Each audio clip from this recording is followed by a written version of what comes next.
prix du lait montre la volatilité du prix payé aux éleveurs, avec 80 € d'écart entre les extrêmes qui sont 2014 et 2016. En 2018, le prix payé aux éleveurs est de 345 € par millilitre, relativement stable depuis un an, et se retrouve dans la moyenne des 5 dernières années.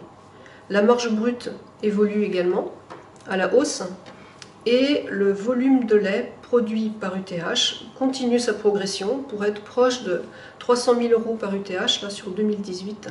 Donc augmentation de la marge brute, augmentation du volume par UTH et pourtant stagnation du résultat. Le BE plus salaire par UTH est à hauteur de 42 000 € à peu près comme l'année dernière.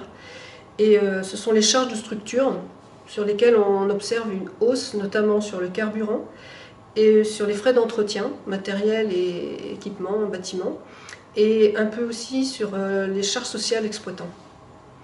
Les prélèvements qui sont sur le graphique en noir montrent que les éleveurs se sont serrés la ceinture pendant les 2 années de crise, 2016-2017, et retrouvent un niveau à 21 000 € par UTH à peu près en 2018. Et les annuités ont pris un petit peu aussi 1 000 € de plus que l'année dernière.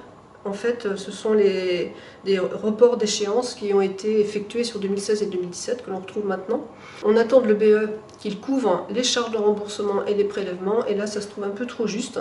Cette année 2018, la capacité d'autofinancement nouveau se retrouve en dessous de zéro.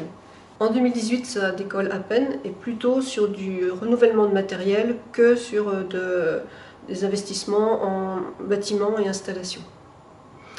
En 2019, les perspectives, le prix du lait part sous de meilleurs auspices, avec la baisse de production en Europe, notamment sur l'année dernière, qui a favorisé l'écoulement des stocks de poudre de lait. Voilà, il n'y en a plus de stock de poudre de lait. Le prix de la protéine remonte. On a toujours une courbe de consommation favorable au niveau mondial. En même temps, l'issue du Brexit reste encore inconnue. On attend les effets des négociations dans le cadre de la loi de l'alimentation.